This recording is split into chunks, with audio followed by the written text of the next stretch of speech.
Olá, meu irmão, minha irmã. Mais uma vez preparamos para você o programa Voz da Igreja. Obrigado por estar conosco também neste programa.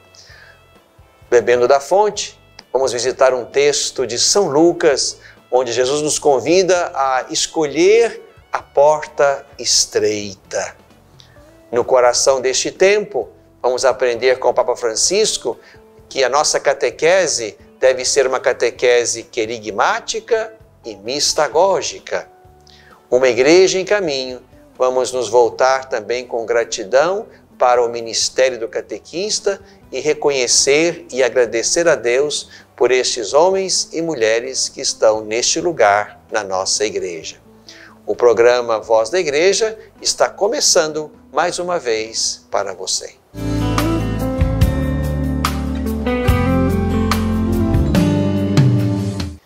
Bebendo da fonte. Meu irmão, minha irmã, mais uma vez quero convidar você a mergulhar no mistério da Palavra de Deus, no mistério de um Deus que fala, que se revela e que revela a nós aquilo que Ele deseja para nós. Convido você a mergulhar comigo no texto de Lucas, Lucas capítulo 13, versículos 22 a 30. Jesus atravessava cidades e povoados, ensinando e prosseguindo o caminho para Jerusalém. Alguém lhe perguntou: Senhor, é verdade que são poucos os que se salvam? Jesus respondeu: Esforçai-vos por entrar pela porta estreita, pois eu vos digo que muitos tentarão entrar e não conseguirão. Depois que o dono da casa tiver se levantado e fechado a porta, vós, do lado de fora, começareis a bater, dizendo: Senhor, abre para nós. Ele, porém, responderá: Não sei de onde sois. Então começareis a dizer: Comemos e bebemos na tua presença, e tu ensinaste em nossas praças. Ele, porém, responderá: Não sei de onde sois. Afastai-vos de mim, todos vós que praticais a iniquidade. Ali haverá choro e ranger de dentes, quando virdes Abraão, Isaque, Jacó e todos os profetas no reino de Deus, enquanto vós mesmos sereis lançados fora. Muitos virão do Oriente, do Ocidente, do Norte e do Sul e tomarão lugar à mesa no reino de Deus. E assim, há últimos que serão primeiros e primeiros que serão últimos. Meu irmão, minha irmã, que belo texto este da porta estreita. Um texto também que encontramos em paralelo lá no Evangelho de Mateus, com pequenas nuances. Mas é bom que visitemos hoje, também com o olhar da fé, com o coração de discípulos, este texto do Evangelho de Lucas. Alguém apresenta a Jesus uma questão: é verdade que são poucos os que se salvam? Aqui estamos diante de uma pergunta: por quantos se salvam? Talvez a questão aqui fosse mais numérica e quantitativa do que outra coisa. Mas Jesus não se prende à quantidade. Jesus avança para uma resposta que nos faz penetrar exatamente o como. Como podemos fazer o caminho da salvação? Jesus responde: esforçai-vos por entrar pela porta estreita. Esforçai-vos por entrar pela porta estreita. Muitos tentarão entrar e não conseguirão. Aqui é importante, meu irmão, minha irmã, entrarmos na perspectiva de Jesus. É possível sim a salvação, mesmo que nós reconheçamos, e isto é muito importante, e talvez seja o mais importante, que a salvação é obra de Deus. Aquilo que é impossível aos homens é possível a Deus. É a resposta de Jesus em outro momento, quando outros perguntam se a salvação é possível ou não possível, ou afirmam também a dificuldade dela. Mas então aqui Jesus se ocupa de dar uma indicação muito mais de como do que de quantos. É preciso, portanto, esforçar-nos por entrar pela porta estreita. Aqui, portanto, estamos diante de uma decisão. É preciso encontrar e escolher e percorrer a porta estreita. Lá no Evangelho de Mateus, o texto fala de 2 caminhos. Entrai pela porta estreita, pois larga é a porta e espaçoso o caminho que leva à perdição. Aqui Mateus fala, portanto, de 2 portas, de 2 caminhos, e esta ideia de 2 caminhos, ela é muito presente na tradição de fé, desde os profetas, desde Moisés, desde o salmista. O Salmo 1 vai exatamente nos colocar diante disto. Os documentos também mais antigos da nossa tradição cristã, como um documento ainda do século I, chamado Didaquê, também falava desses 2 caminhos, o caminho da vida e o caminho da morte. Aqui Jesus, no texto de Lucas, vai falar exatamente então desta porta estreita que nós devemos escolher. Se trata, portanto, de ir numa direção onde se exige, como um caminho estreito, como uma porta estreita, onde se exige vigilância, cuidado, atenção, discernimento, porque é estreita a porta. Aqui estamos diante do texto com questões, digamos, negativas e positivas em relação a esta escolha. Não se trata, portanto, aqui estamos diante do negativo, não se trata, portanto, de simplesmente pertencer ao grupo. Aqui Jesus vai dizer, contando essa parábola, que quando o dono da casa fechar a porta, alguns vão bater do lado de fora e vão dizer isto: Senhor, abre para nós. Nós comemos e bebemos na tua presença, tu ensinaste em nossas praças. Jesus quer nos fazer entender que não basta uma mera pertença. Não basta estar na igreja.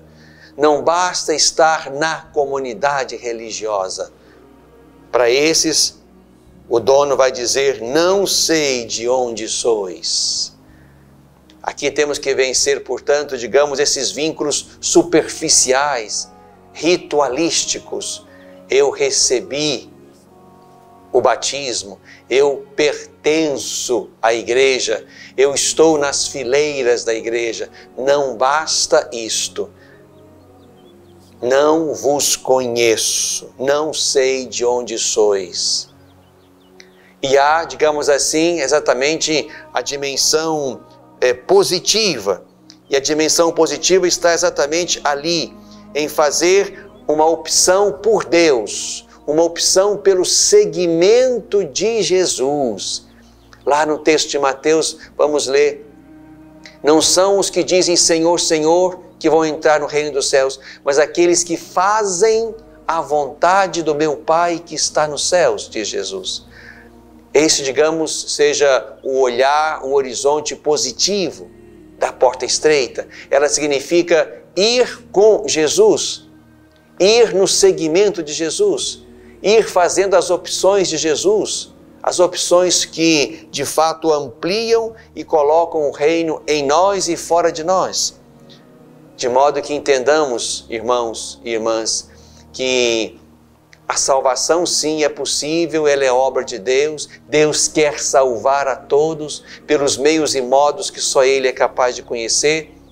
Mas é preciso que, de fato, façamos uma opção. Tomemos uma decisão na direção de Deus. A porta estreita significa exatamente a necessidade de discernimento, de vigilância, de atenção. É importante essa palavra de Jesus aqui. Não sei de onde sois, afastai-vos de mim, todos vós que praticais a iniquidade, a injustiça, o mal. Isto é, o nosso caminho de fé, iniciado no batismo, precisa nos colocar também num caminho de justiça, de bondade, de configuração a Jesus, de modo que nós não vivamos uma fé superficial na qual fomos introduzidos por alguns ritos e não tomamos a veste, a dignidade, a postura de quem fez uma opção por Deus, de quem fez uma opção pelo Evangelho, de quem fez uma opção pelo Reino. É importante nós nos lembremos ainda lá do texto de Mateus, onde aqueles do lado de fora vão dizer: Senhor, nós comemos contigo, bebemos contigo como Lucas, mas também se acrescenta lá, nós fizemos muitos milagres, nós expulsamos demônios, nós profetizamos em teu nome. Não basta, portanto, profetizar, nem exorcizar, nem fazer muitos milagres. Como quem pudesse, talvez, concluir que há quem faça isto e não pertença a Cristo. É preciso fazer a vontade do Pai, é preciso ir no caminho de Jesus, é preciso de fato nos afastar da prática da iniquidade, da injustiça, do mal e de tudo aquilo que viola e que afasta o reino de Deus no mundo e nas pessoas. Por isso, meu irmão, minha irmã, que nós neste final de semana possamos meditar na Eucaristia e recebê-la também, para que possamos fazer a nossa opção por Jesus, de modo que não seja apenas uma opção teórica, superficial, mas seja uma opção que toque toda a nossa vida, que toque a nossa consciência, as nossas decisões mais profundas, de modo que nos coloquemos a partir do batismo e neste caminho de fé que iniciamos, nos coloquemos do lado de Jesus, a serviço do reino, homens e mulheres que queremos viver com plenitude o Evangelho que salva e que dá vida. Bebemos da fonte.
no coração deste tempo. No coração deste tempo estamos no mês de agosto, mês vocacional, e neste final de semana celebramos a vocação dos educadores da fé, dos catequistas. E aqui estou pensando tanto naqueles que estão lá na comunidade, nos vários caminhos e etapas da catequese, mas também estou pensando naqueles outros que vieram antes ainda da catequese comunitária, lá na igreja. Estou pensando também nos papais, estou pensando também nos vovôs e vovós, estou pensando também naqueles homens e mulheres de Deus que passaram pelo nosso caminho na infância, na adolescência. Também esses foram educadores da fé para nós.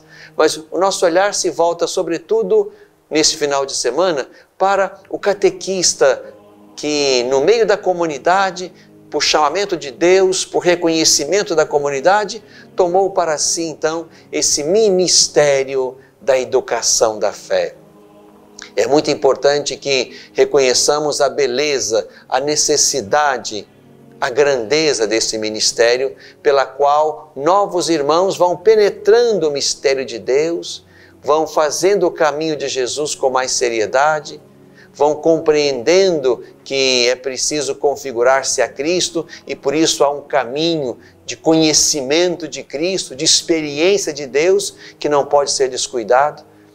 Então, se você é catequista, está me vendo ou me ouvindo agora, é para você que eu quero suplicar a bênção de Deus, a graça dele, a fim de que você continue perseverante e firme aí neste ministério, para que irmãos e irmãs aí na sua comunidade possam avançar no conhecimento e na experiência de Jesus Cristo, nosso Mestre e Senhor, aquele que dá sentido à nossa vida, aquele que nós, numa decisão pessoal, escolhemos e queremos ir por este caminho, de modo que no meio de tantas opções, de tantos modelos, Jesus seja o nosso modelo, seja aquele a quem nós queremos nos assemelhar e a cujo coração queremos também configurar o nosso coração. Quero partilhar com você, querido catequista, com você, meu irmão, minha irmã, algumas palavras do Papa Francisco, aqui na Evangelii Gaudium, aquele primeiro e grande e belo texto do Papa no início do seu pontificado. E aqui nesse texto o Papa também fala da catequese e apresenta duas características, duas definições bonitas para a catequese. O Papa diz que a catequese precisa ser querigmática e mistagógica.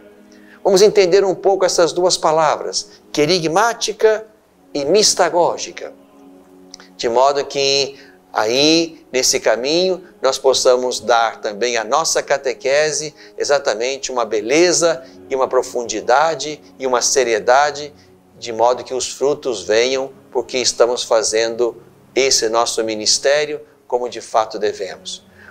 O que seria uma catequese querigmática? O que é o querigma? O querigma, diz o Papa, é exatamente o primeiro anúncio da fé. Aquele primeiro anúncio que impacta a nossa mente, o nosso coração, a nossa vontade, a nossa liberdade, a ponto de nós querermos ir na direção de Deus. O querigma, portanto, é exatamente aquela primeira palavra, aquele primeiro anúncio que nos desperta e nos abre para Deus. Mas é importante, diz o Papa, que não entendamos o querigma como alguma coisa colocada no início do caminho e que não tem mais que ser recordada. Não se trata disso. O querigma é aquela verdade fundamental, aquele anúncio primeiro, que deve estar, digamos, de alguma forma sempre presente, como ponto de retomada, como ponto de aprofundamento, de modo que nunca percamos aquela inicial admiração, simpatia, vontade, inclinação na direção de Deus, cujo primeiro anúncio chegou a nós e impactou a nossa mente, o nosso coração, a nossa alma. O Papa diz, na boca do catequista deve ressoar sempre o primeiro anúncio. E o Papa se encarrega até de, com palavras simples, delinear esse primeiro anúncio. Jesus Cristo te ama, deu a sua vida para te salvar, e agora vive contigo todos os dias para te iluminar, te fortalecer, te libertar. Percebo, irmãos e irmãs, que são palavras simples, mas que já despertam o coração humano para alguém, para uma pessoa. Jesus Cristo, que ama, dá a vida, salva, vai conosco, nos ilumina, fortalece e liberta. Já haverá aqui, portanto, um desejo do coração humano de ir na direção desta pessoa, de conhecê-la com profundidade. Isto é o querigma. O querigma, portanto, não tem tanto, digamos assim, um sentido qualitativo, no sentido, diz o Papa, de ser algo lançado bem ao princípio e que será esquecido. Não, mas o querigma é um anúncio principal, aquele que sempre se tem de voltar a ouvir. E porque eu ouvi de novo o anúncio fundamental, eu vou querer ainda mais penetrar o caminho de conhecimento e de experiência de Jesus Cristo, a quem o meu coração se abriu. Aqui estamos diante, portanto, exatamente da dimensão querigmática da catequese. Mas há ainda uma outra dimensão importante e que não pode ser esquecida, que é exatamente a dimensão mistagógica. Mistagogia significa um caminho de penetração no mistério de Deus. Não se trata, portanto, de aprender algumas coisas sobre Deus. Não se trata apenas de nos encantar ou de nos simpatizar com este que nos ama, nos salva, vai conosco. Não se trata simplesmente de aprender algumas obrigações morais ou religiosas, mas se trata de fazer exatamente um movimento de entrada, de mergulho, onde o mistério humano, o meu e o seu, é lançado para dentro do mistério de Deus. Isto é mistagogia. E a catequese precisa ser também mistagógica, que significa, diz o Papa, essencialmente duas coisas: a necessária progressividade da experiência formativa, na qual toda a comunidade intervém. Isto é, há um caminho de formação, há um caminho de aprofundamento, de inserção. E esse caminho não se faz simplesmente sozinho, por conta própria, como quem vai fazendo na solidão o caminho, mas é um caminho que se faz pela via da comunidade. A mistagogia cristã se faz pela via e pela intervenção da comunidade. Vamos em comunidade, na direção da profundidade e da experiência do mistério de Deus. E a segunda coisa, diz o Papa, uma renovada valorização dos sinais litúrgicos da iniciação cristã. Isto é, nós fazemos esse caminho de penetração, de inserção no mistério de Deus pela via da liturgia, sobretudo pela via dos sacramentos da iniciação, batismo, crisma, eucaristia, como é a nossa ordem de hoje, de modo que aí, nesse caminho, nós sejamos introduzidos cada vez mais pelos sinais litúrgicos, pelos gestos sacramentais, nós sejamos introduzidos nesse mistério do qual não queremos mais sair, porque é um mistério que ilumina a nossa vida e nos faz entender e compreender o sentido da vida, o horizonte da vida, o para que estamos aqui, o que devemos fazer para onde vamos, tudo isso adquire resposta e sentido na ótica da fé quando nós penetramos o mistério de Deus e a partir de Deus iluminamos todas as questões que tocam a nossa vida. Todas as interrogações que de fato nos fazem tomar decisões importantes a fim de que possamos construir nossa existência na direção de Deus. Por isso, meu irmão, minha irmã catequista, quero convidar você também a mergulhar no seu trabalho, levando em conta essas duas dimensões bonitas da catequese. Que possamos, e você também, e eu também na condição de ministro, de pregador, de catequista, nós possamos todos avançar, voltando sempre ao querigma, a esta verdade fundamental, que é uma pessoa, Jesus Cristo, que nos ama, deu a vida por nós, morreu e ressuscitou, caminha conosco, nos ajuda no caminho da vida. Mas também a nossa catequese nunca perca de vista a sua dimensão mistagógica. O que fazemos para levar os irmãos e irmãs a estarem cada vez mais dentro do mistério de Deus que dá sentido e beleza às nossas vidas, no coração deste tempo.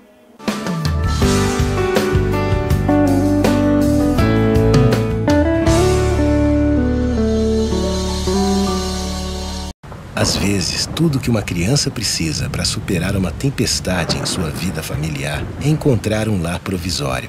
Uma família que a acolha por um tempo, enquanto sua própria família se reestrutura para recebê-la de novo. Essa é a proposta do Serviço Família Acolhedora. Transformar as dificuldades de hoje em possibilidades de futuro. Serviço Família Acolhedora. A tempestade passa, a vida continua. Participe e faça a diferença.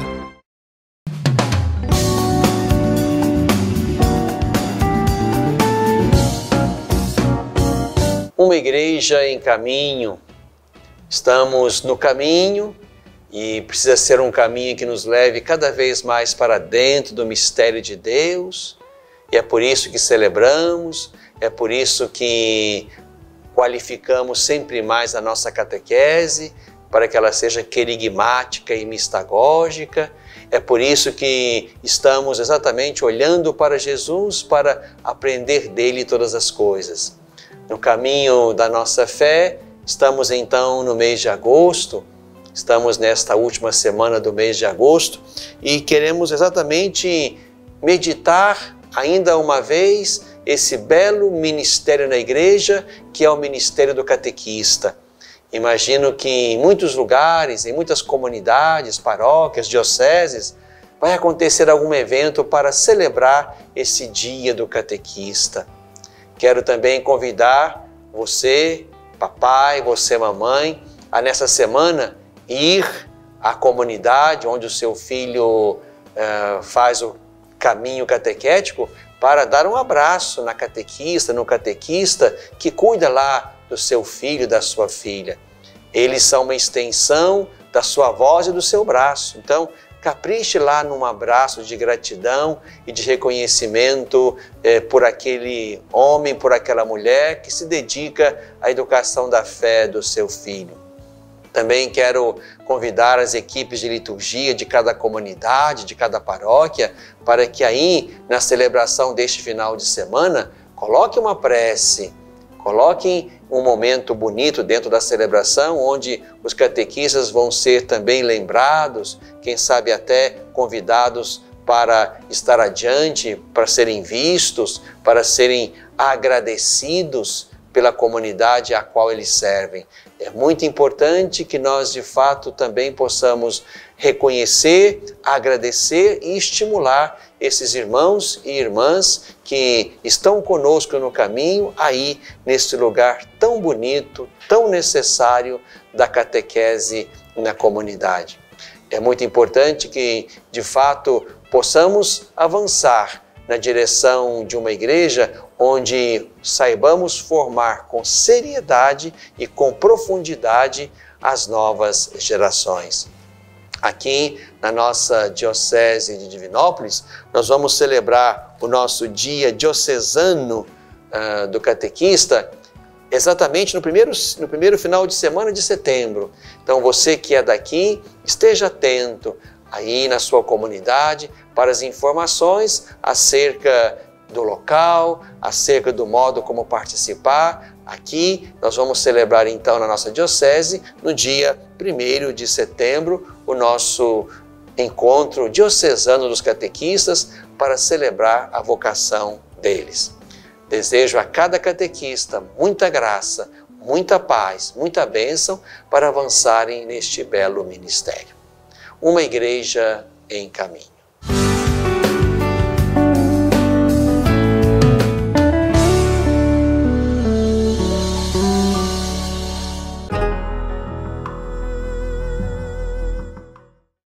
Pornografia infanto-juvenil é crime. Todo aquele que produz, vende, publica, divulga de qualquer forma ou até mesmo armazena vídeos ou fotos pornográficas de crianças e adolescentes pratica crime grave e está sujeito a uma pena de até 8 anos. Se você teve contato com esse tipo de material pelas redes sociais, jamais passe adiante. Não divulgue e nem guarde essas imagens criminosas. Denuncie quem publicou ao promotor de justiça ou à polícia. Defender a criança é responsabilidade de todos nós, todos contra a pedofilia.